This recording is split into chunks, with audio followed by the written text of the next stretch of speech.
आणि ताजी ताजी कढीपत्ता. तुम्ही पाहू शकता फोडणी मस्त तरतरली. आता आपण आता घालणार आहे कांदा, बारीक चिरलेला कांदा.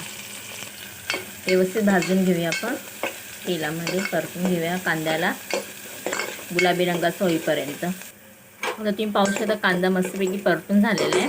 आता त्याच्यात आपण टाकूया अद्रक लसणाची पेस्ट,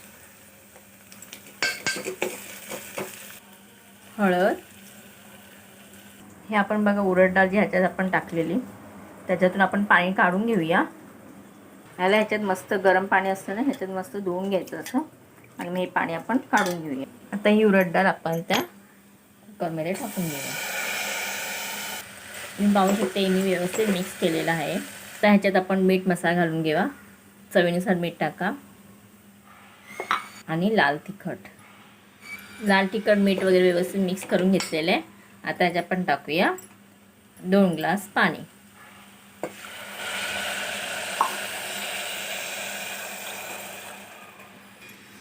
ह्याच्यात मी अजून अर्धा ग्लास पाणी टाकणार आहे. व्यवस्थित मिक्स करून आता या कुकरला आपण झाकण लावून घेऊया. आता 1 आणि 2 शिट्या होईपर्यंत आपण कुकर लावून ठेवूया, लगेच डाळ शिजून जाईल.